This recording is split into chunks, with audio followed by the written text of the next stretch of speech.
할렐루야. 하나님의 크신 은혜가 함께하기를 주님의 이름으로 축원합니다. 우리 사회가 참 복잡해져 가고 있는 것 같지 않습니까? 참 모든 분야에서 복잡해지고 있습니다. 그러다 보니까 과거에는 달리 리더들이 명확한 답을 찾지 못하고 있습니다. 헤매게 만드는 거죠. 왜냐하면 리더가 답을 내리기에는 너무나 변동성이 크고 불확실하고 복잡하고 애매모호한 시대가 우리가 사는 시대가 되었기 때문입니다. 과거와 같이 단순한 시대가 아니에요. 지금은 기존의 지식과 상식이나 또 경험만으로는 예측할 수 없는 많은 변화가 벌어지고 있는 시대입니다. 그래서 과거와 같이 똑똑한 소수의 리더가 다수의 평범한 구성원들을 이끌고 가는 방식이 이제는 제대로 효과를 얻지 못하고 있다는 거죠. 세상이 너무나 다양하고 복잡해졌기 때문입니다. 먹는 것조차도 얼마나 다양합니까?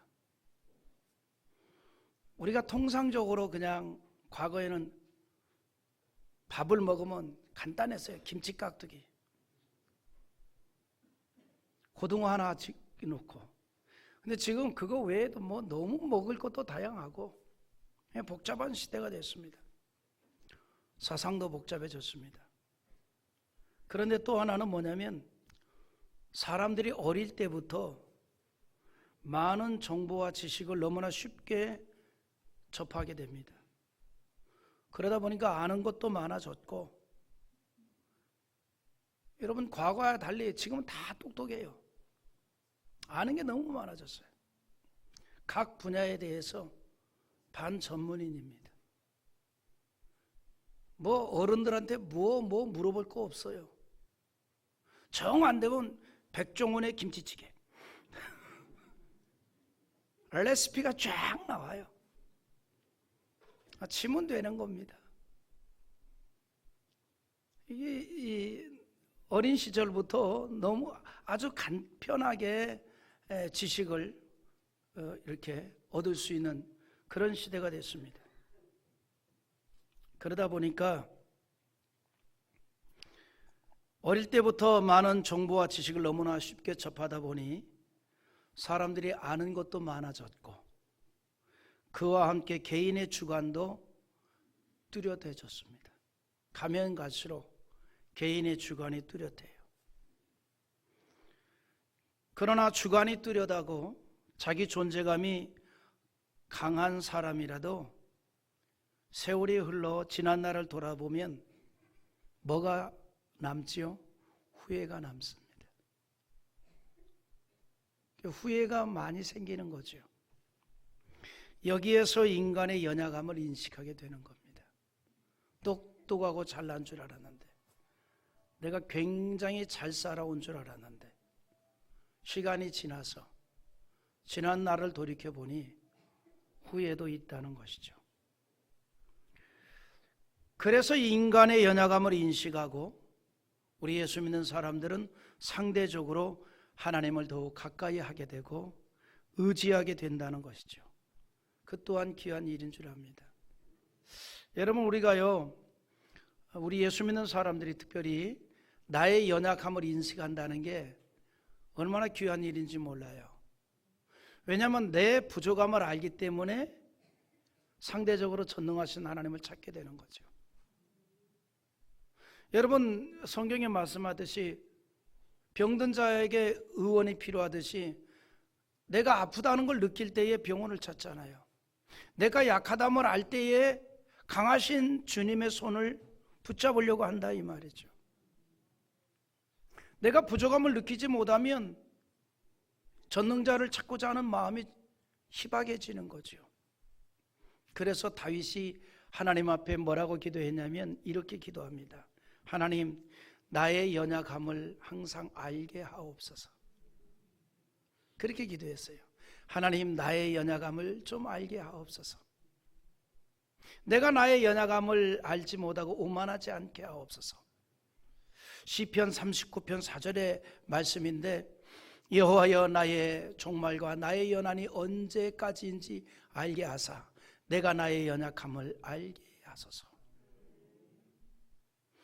뭐 우리 인생이 천년만년 살 거 아니라 이 말이죠. 언젠가는 그날을 맞이할 때가 있다 이 말이죠.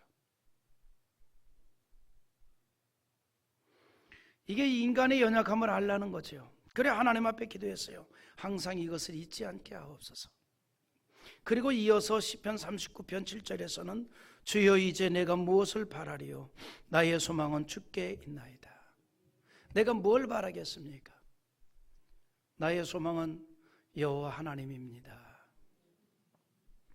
자신의 연약함을 알고 상대적으로 강하신 하나님을 의지하고 오직 그 하나님을 나의 소망으로 삼았다는 겁니다.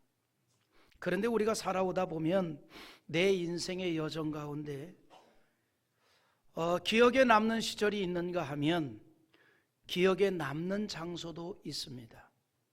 우리 살다 보면 그런 데가 있잖아요. 내 기억에 남는 장소.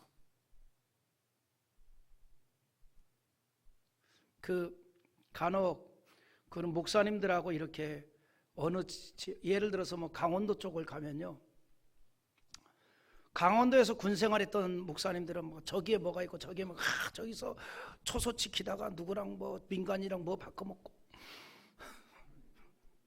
그런 얘기 쭉 해요. 근데 그 얘기가 한번 터지면요, 아 이제 그만해 라고 할 동안에 계속 나와요. 계속 나와요.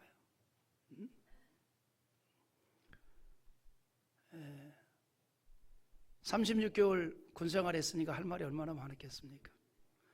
거기다 삐끗하면은 6개월 더 살고. 그러나 우리가 살다 보면 기억에 남는 그런 시절도 있고 기억에 남는 장소도 있지요. 다른 사람에게는 평범한 장소라 할지라도 어떤 사람에게는 의미가 있고 매우 중요한 장소도 있습니다. 하나님의 큰 복을 받았던 야곱의 일생에도 의미가 있는 장소가 하나 있어요. 바로 베델입니다. 야곱에게 있어서 베델은 신앙적으로 의미 있는 장소입니다. 그 이유가 있습니다. 베델은 하나님의 약속을 받은 장소였고 신앙의 회복이 이루어진 장소입니다. 야곱에게 베델은 보통의 자리가 아니었어요. 아주 특별한 장소입니다. 어린 시절 형 에서의 분노를 피하여 외삼촌 라반의 집으로 도망할 때 이 베델에서 지쳐 쓰러져 잠들었습니다.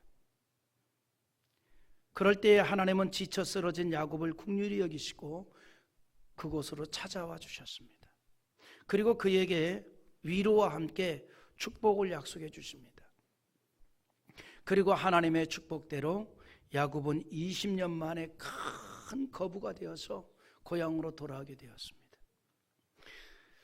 그런데 중요한 게 뭐냐면 하나님은 야곱에게 약속한 대로 큰 거부가 되게 했는데 야곱은 그 하나님을 잊고 살았다는 거예요. 그 하나님을 잊고 살았다. 그러한 야곱에게 하나님께서는 뭐라고 말씀하는 거니? 베델로 돌아오라. 그래서 야곱이 어떤 유여곡절을 거쳐서 베델로 돌아옵니다. 그리고 야곱이 베델로 돌아올 때에 하나님께서 그에게 다시 축복을 약속합니다. 야곱이 밧단 아람에서 베델로에 돌아올 때 하나님께서 야곱에게 큰 축복을 말씀하는데 우리 9절 한번 읽어보겠습니다. 야곱이 밧단 아람에서 돌아오매 하나님이 다시 야곱에게 나타나서 그에게 복을 주시고, 여기서 중요한 게 있어요. 하나님이 다시 나타나서, 즉 이 말이 무슨 말이냐면 야곱이 잊었던 하나님을 다시 만나게 되었다 이 말이에요. 베델은 야곱이 하나님을 만난 것이고 후에 야곱의 신앙이 회복되고 완전한 하나님의 복을 약속받은 장소입니다. 야곱에게 있어서 베델은 승리의 장소이며 축복의 장소입니다. 그리고 본문에 보면 야곱은 그곳에서 20년 전에 했던 것 같이 하나님께 제사를 드렸고, 그곳에서 20년 전에 만나고 경험했던 그 하나님을 다시 경험하게 됩니다. 여러분, 우리에게도 이런 베델이 필요합니다.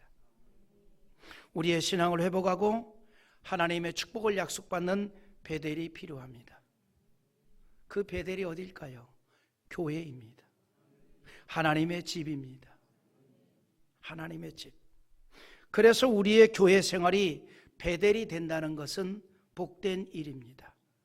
우리가 교회 생활을 통해서 하나님을 만나고 하나님을 경험할 수 있기를 바랍니다. 베델에서 야곱에게 나타나서 축복하신 하나님은 지금도 여전히 우리와 함께 한다는 사실을 믿으시기 바랍니다. 우리를 축복하시는 하나님이십니다. 야곱을 통해서 우리가 알 수 있듯이 우리의 인생은 자주 하나님을 만나고 체험하고 경험하는 신앙적인 삶이 되어야 합니다. 우리가 자주 하나님을 만나야 돼요. 자주 하나님을 경험해야 돼요. 오늘 예배 가운데도 하나님의 임재를 경험할 수 있다면 그게 은혜인 줄 믿습니다. 야곱은 형 에서의 축복을 가로채고, 그리고 난 후 형의 분노를 피하여 밧단 아람으로 가서 20년 동안 외삼촌 라반의 집에서 열심히 일했잖아요. 노예처럼 살았습니다. 그런데 그 밧단 아람으로 가던 중에 베델에서 꿈속에 하나님을 만났습니다. 그리고 그곳에서 하나님께 서언을 해요. 이곳이 하나님의 집 베델이 되게 하겠습니다. 이렇게 서언을 합니다. 그리고 20년의 세월이 흘렀습니다. 외삼촌 야곱의 집, 야곱은 외삼촌 라반의 집에서 큰 거부가 되어서 고향으로 돌아왔습니다. 그런데 고향으로 돌아오는 그에게 큰 문제가 좀 있습니다. 여전히 형 에서가 야곱에 대해서 분노가 가득한 채 그를 해하기 위해서 기다리고 있었다는 사실입니다. 그때 야곱이 한 일이 뭐예요? 문제를 해결받기 위해서 그는 약복강가에서 밤을 새워 기도를 합니다. 그리고 그곳에서 하나님과 승리하여 이스라엘이라는 이름으로 바뀌어지는 복을 받았습니다. 그리고 기적적인 일이 일어났는데 형의 마음이 봄눈 녹듯이 완전히 녹아졌습니다. 여러분, 사람의 마음처럼 단단한 게 없어요. 근데 그 마음을 움직이는 분은 하나님입니다. 여러분, 우리가 예수를 믿는 것도 마음의 문이 열려야 예수를 영접하잖아요. 우리가 잘해준다고 마음의 문 열리는 거 아닙니다.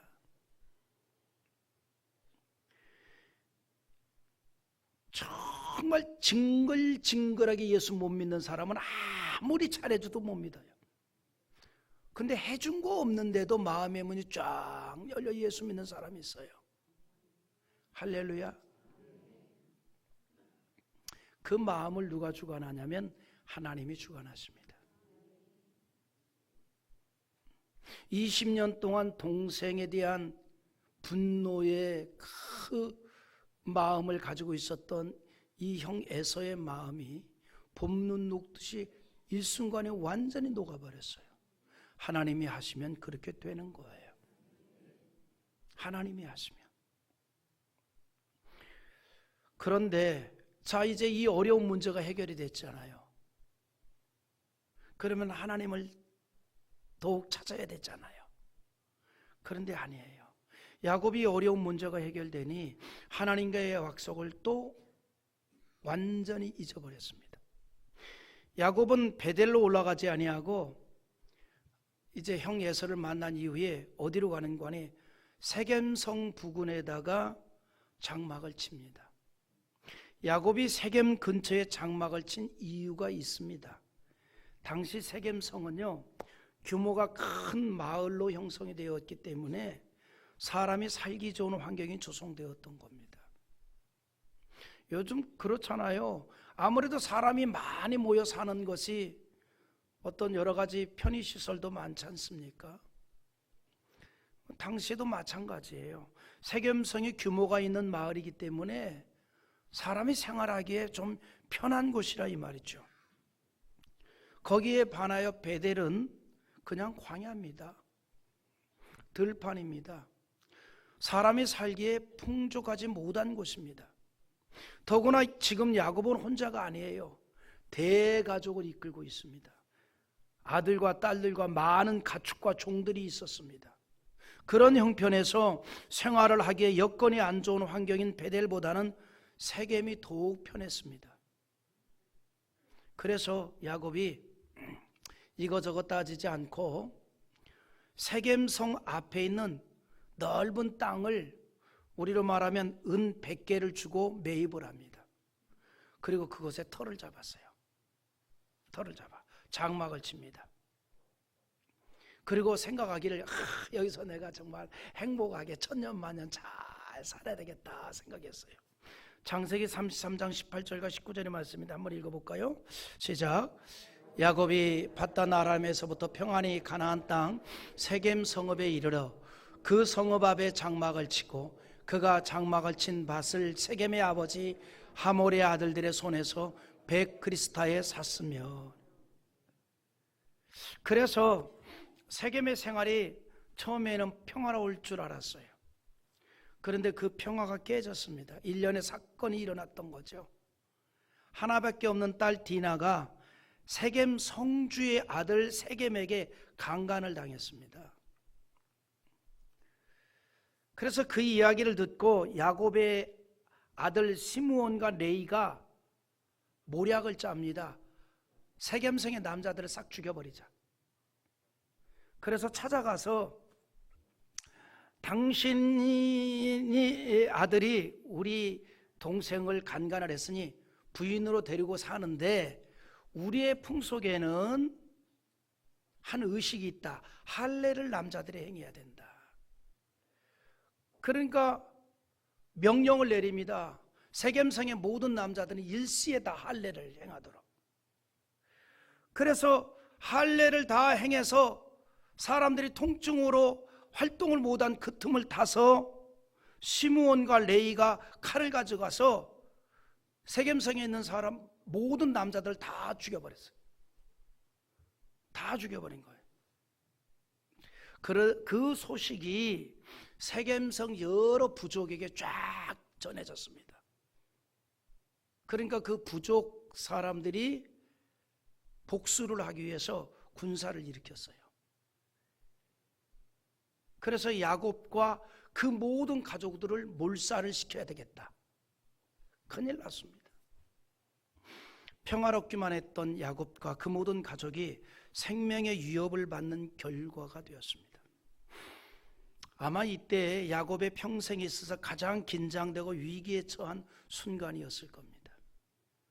이 사건은 야곱에게 있어서 가장 충격적 사건이죠. 어떻게 해결할 길이 없습니다. 이제 몰살을 당하게 생겼습니다. 그런데 그 일로 인하여 야곱은 하나님을 다시 만나게 되었습니다. 그동안 잊어버린 하나님을 다시 만나게 되었습니다. 우리도 마찬가지예요. 우리가 시련을 당하고 고통을 당할 때 그것만 있는 게 아닙니다. 그것으로 인하여 하나님을 만나는 신앙의 은혜를 받기도 하는 거예요. 야곱이 그랬습니다. 그 위기 때에 하나님을 다시 찾습니다. 하나님이 우리가 이대로 가면 다 몰살을 당하게 생겼습니다. 죽게 생겼습니다. 그 위기를 만났을 때에 하나님을 찾았고 하나님께서는 그 야곱을 찾아오셨습니다. 그 야곱을 찾아오셨어요. 그리고 야곱에게 말씀하십니다. 베델로 돌아가라. 베델로 돌아가라. 우리 한번 1절 읽어봅니다. 1절. 하나님이 야곱에게 이르시되 일어나 베델로 올라가서 거기 거주하며 너가 너의 형 에서의 낯을 피하여 도망하던 때에 내게 나타났던 하나님께 거기서 제단을 쌓으라 하시니라. 아멘. 베델로 가라. 다시 말해서 다시 신앙을 회복해라 이 말이에요. 그동안 잊어버린 여호와 하나님을 제대로 찾아라 이 말입니다. 그런데 베델로 올라가라고 말씀하신 하나님의 말씀에서 우리가 또 하나 관심 있게 보고 싶은 게 있어요. 뭐냐면 하나님께서 야곱에게 찾아오셔서 베델로 가라라고 하면서 이스라엘이라고 부르지 않고 야곱이라고 부릅니다. 여러분, 지금 우리 본문이 창세기 35장이잖아요. 하나님께서 창세기 32장에 야곱이 야복강가에서 천사와 씨름을 하잖아요. 형 에서의 그 위기에서 건져달라고. 그때 하나님께서 야곱에게 하신 말씀이 있습니다. 뭐라 그러는 거니? 이제부터 너의 이름을 야곱이라 하지 아니하고 이스라엘이라 하라. 하나님이 직접 지어줬어요. 그래서 하나님께서 이제 너를 야곱이라 부르지 아니하고 이스라엘이라 부르리라 그랬습니다. 그런데 여전히 하나님께서는 지금 이스라엘이라고 부르지 않고 야곱이라고 부릅니다.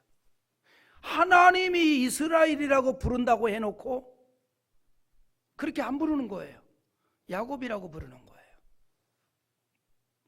우리 한번 성경 읽어보지요. 창세기 32장 28절입니다. 시작. 그가 이르되 내 이름을 다시는 야곱이라 부를 것이 아니요 이스라엘이라 부를 것이니 이는 너가 하나님과 및 사람들과 겨루어 이겼음이니라. 하나님께서 앞에서는 이스라엘이라 부를 것이라 하였는데 지금 그렇게 부르지 아니하고 여전히 야곱이라고 부릅니다. 무엇 때문에 그렇게 불렀을까요? 왜?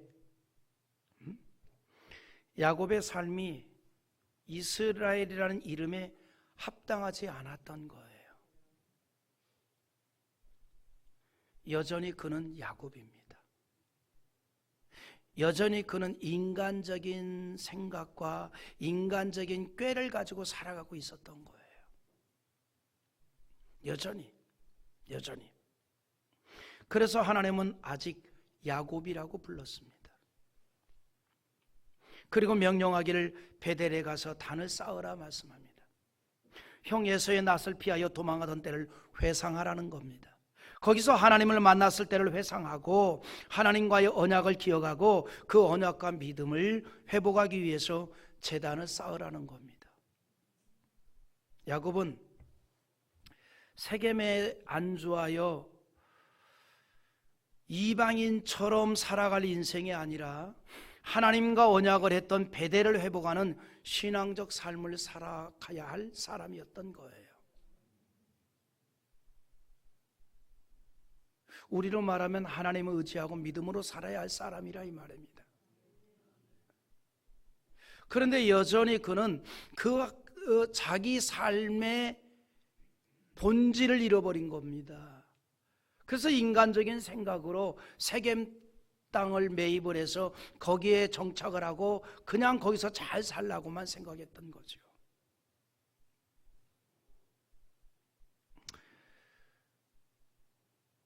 그런 야곱에게 하나님 말씀합니다. 베델로 올라가라. 다시 하나님을 중심하는 신앙으로 회복되어져라 이 말입니다. 여러분, 우리가 어떤 사람입니까? 우리는 세상 속에서 안주하여 세상 사람들처럼 사는 인생이 아니라 천국을 소망하면서 하나님과 함께 교통하면서 사는 인생입니다. 그러기 위해서 우리에게 필요한 것이 있습니다. 신앙적인 개혁이 날마다 일어나야 합니다. 신앙적인 개혁. 일반인들도 자주 개혁이라는 말을 사용할 때가 있습니다.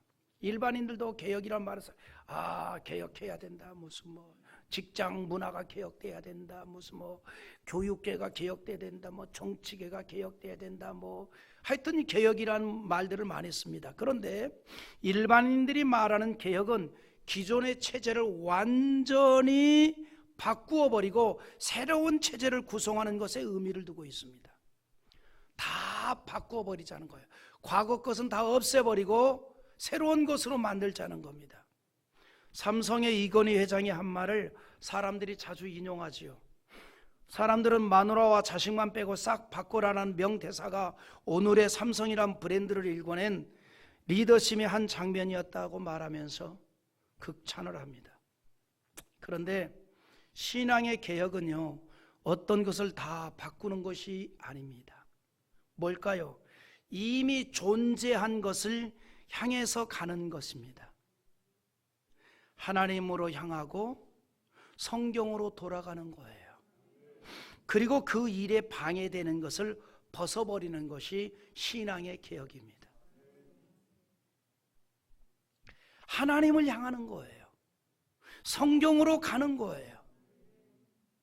그리고 그 일에 방해되는 것을 벗어버리자는 겁니다. 이게 신앙적인 개혁입니다. 종교 개혁의 의미가 바로 그겁니다. 뭘 다 없애버리는 게 아니에요. 이미 역사하신 하나님, 이미 계시된 하나님의 말씀으로 향하여 나아가자는 겁니다.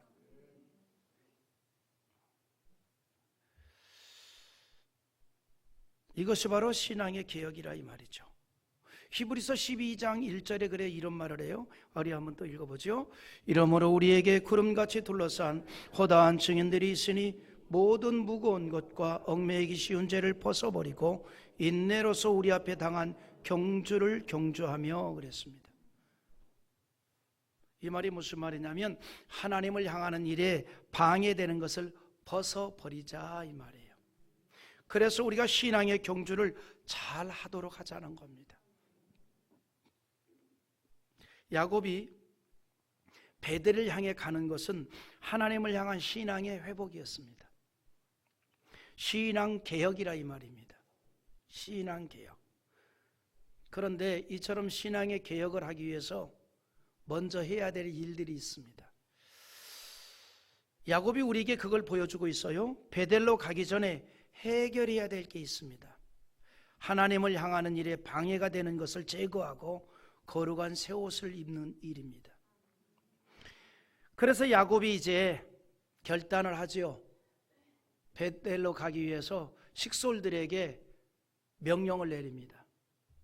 그 명령이 2절이거든요. 읽어보세요. 야곱이 이에 자기 집안 사람과 자기와 함께한 모든 자에게 이르되 너희 중에 있는 이방 신상들을 버리고 자신을 정결하게 하고 너희들의 의복을 바꾸어 입으라. 여러분, 이게 개혁이에요. 원래 위치로 돌아가기 위해서 버릴 것을 버리는 일입니다. 신앙의 개혁은 불신앙적인 세상의 것을 버리는 것에서부터 시작이에요.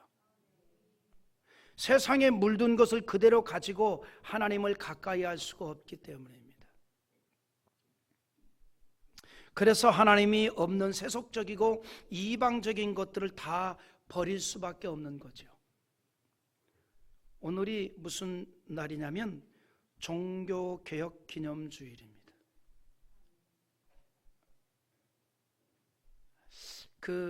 공교롭게 10월 마지막 날이 이방인들은 할로윈데이라 그래서 막 굉장히 축제를 하는데 우리 교계에서는 10월 마지막 주가 종교개혁 기념주일이에요. 원래 이 할로윈 축제가 제가 이 오늘 주보 칼럼에서도 기재했지만 귀신을 달래주는 축제거든요.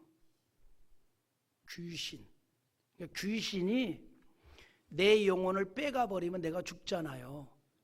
그러니까 그 귀신님께서 내 영혼을 빼가지 말라고 나 아닙니다 라고 말하기 위해서 변장을 하는 거예요. 다시 말해서 기분 나빠도 오해는 마십시오. 박준영 장로님 영혼을 빼가야 되는데 박준영 장로님이 귀신이 오해하도록 내 얼굴 가면을 쓰는 거예요. 꽤 안 빼가는 거죠. 거기다가 내가 박준영 장로님 가면을 쓰면 내 영혼 빼가겠죠. 그래서 그 귀신을 경배하는 행사로 시작된 게 할로윈데이거든요.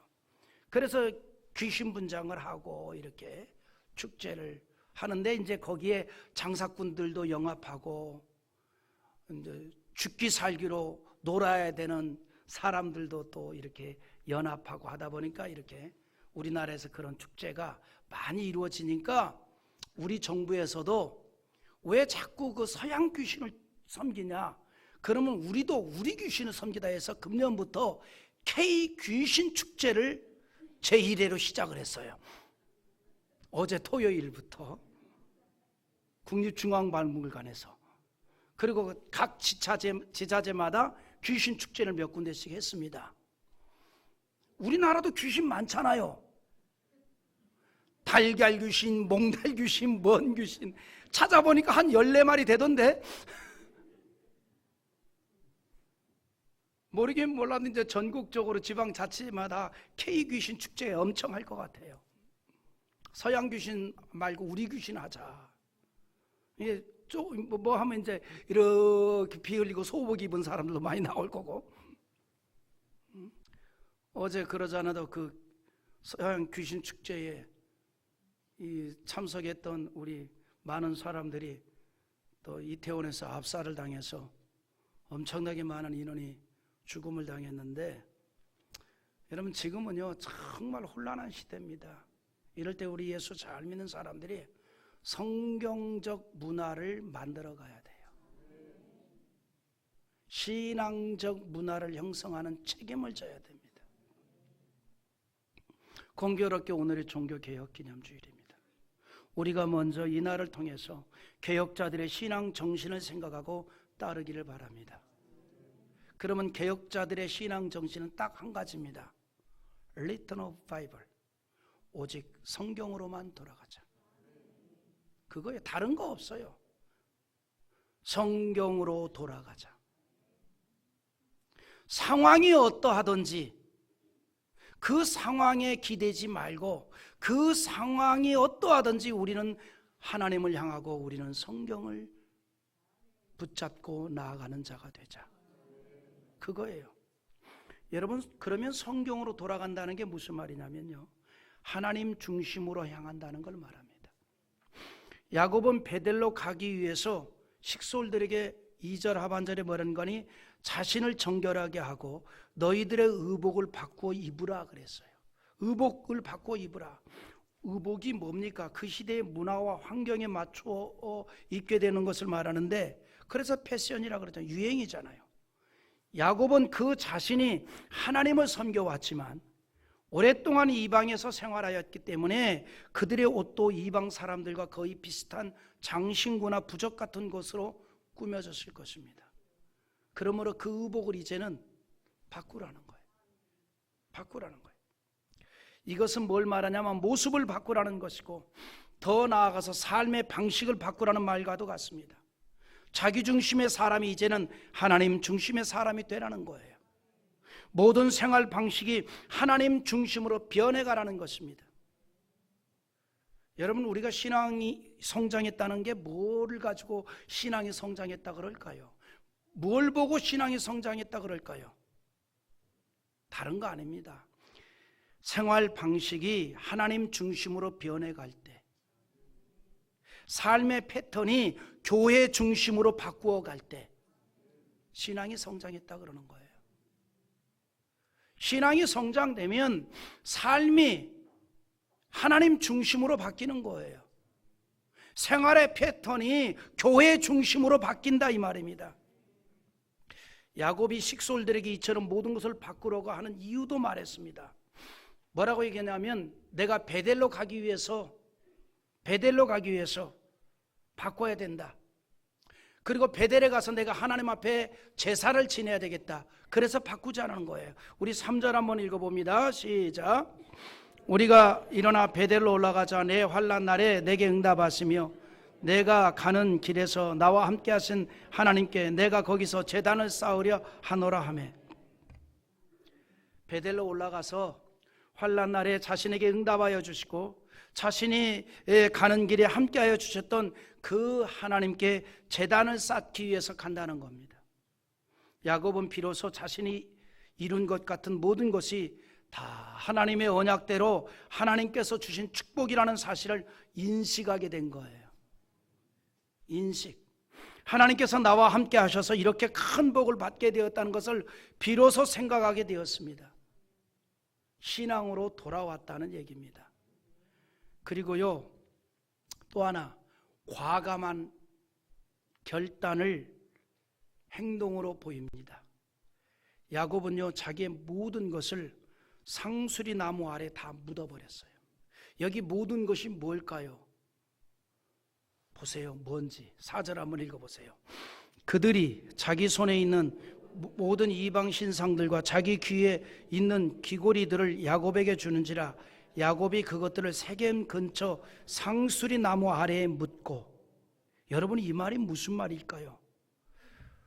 야곱이 베델로 가기 위해서 식솔들에게 이방적인 옷을 다 벗어버리고 바꾸어 입어라. 그리고 이방적인 문화적인 것을 다 제거하라 그래요.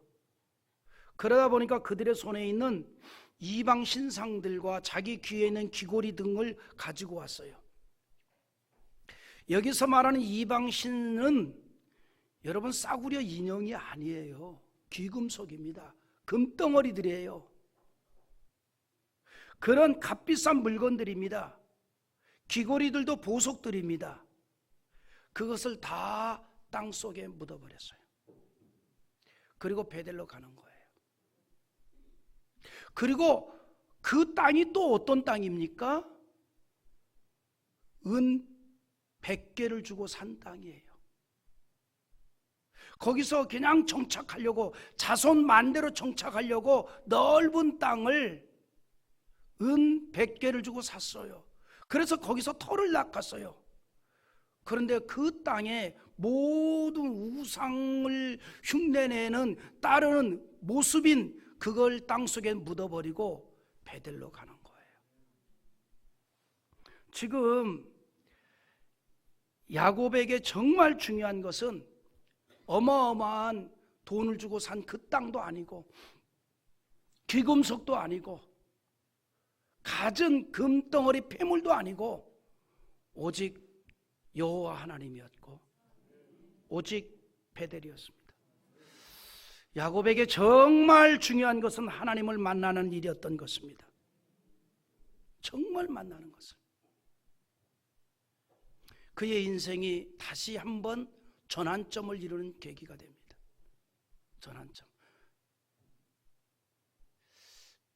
만약에 우리 가운데 정말 나의 삶의 패턴이 완전히 하나님을 중심으로 가기 위해서, 교회 중심으로 가기 위해서 새벽 예배도 나오고 금요 예배도 나오고 주일 예배도 나오고 3일 예배도 열심히 나오기 위해서 내가 100억 주고 산 집을 버리고 여기다가 1억 주고 월세를 얻어서라도 이사를 와서 신앙생활을 한다면, 이야, 하나님이 까무러칠지도 몰라요. 이런 믿음의 결단이 있구나. 21세기 야곱이 여기에도 있구나. 그렇게 하라는 거 아니고 그냥 해본 말이에요. 부담 느끼지 마세요.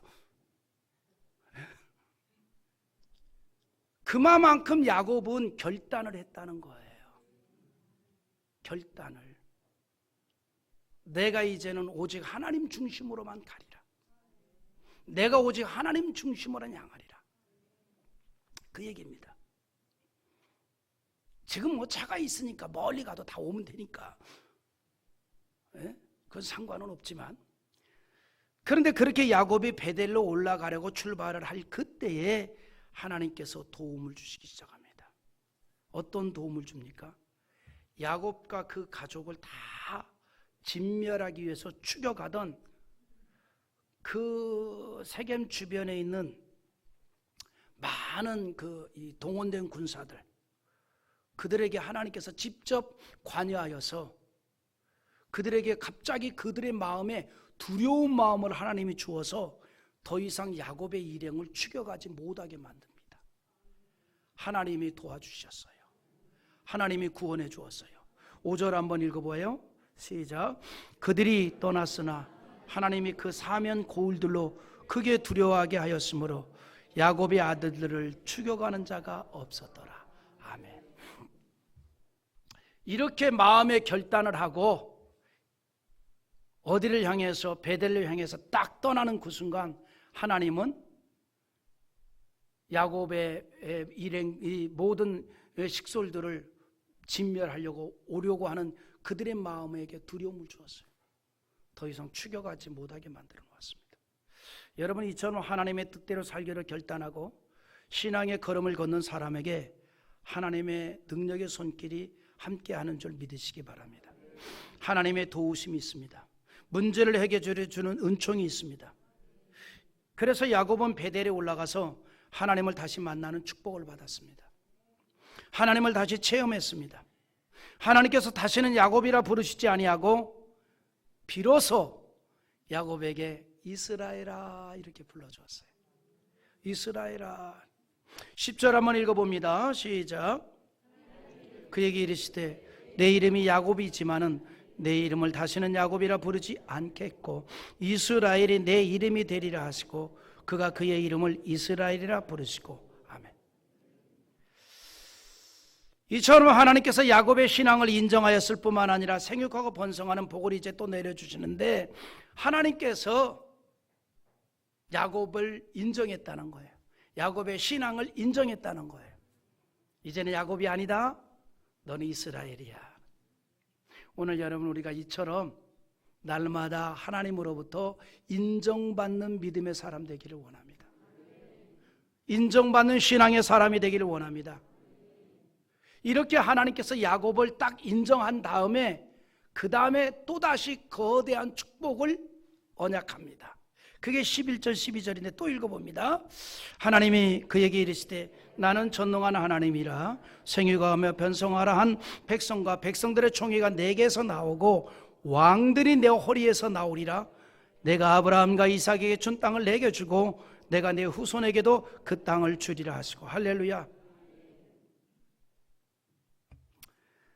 여러분, 그동안 하나님을 잊어버렸던 야곱이 어려움 중에 하나님에 대한 신앙이 회복이 되고, 그래서 하나님으로부터 인정을 받게 되면서 하나님이 야곱에게 엄청난 축복을 언약해 주십니다. 하나님으로부터 그 신앙을 인정받았을 뿐만 아니라 이 땅에서도 풍성하게 되는 축복을 받았습니다. 그리고 마지막으로 그 모든 것을 믿는 신앙으로 야곱이 한 일이 뭘까요? 제단을 쌓았습니다. 14절과 15절 읽고 마칩시다. 야곱이 하나님이 자기와 말씀하시던 곳에 기둥 곧 돌기둥을 세우고 그 위에 전제물들을 붓고 또 그 위에 기름을 붓고 하나님이 자기와 말씀하시던 곳의 이름을 베델이라 불렀더라. 아멘. 이게 우리에게 주는 오늘 말씀의 결론입니다. 하나님을 향한 우리 신앙의 절정이 뭘까요? 예배입니다. 그래서 우리가 예배를 귀하게 여기는 거예요. 예배는 우리의 모든 것이 다 담겨있는 거룩한 시간이고 하나님의 축복을 확증하는 시간입니다. 우리가 신앙생활하면서 교회가 그리고 예배가 하나님을 체험하고 만나는 베델이 될 수 있다면 그는 축복받은 신앙생활을 하고 있는 겁니다. 만일 우리 중에 베델을 잃어버렸다면 회복하여 교회를 중심하는 삶이 되고 예배가 회복되어 영적인 생기를 얻고 항상 하나님과 함께하고 교통하는 축복을 받는 삶이 될 수 있기를 주님의 이름으로 축원합니다.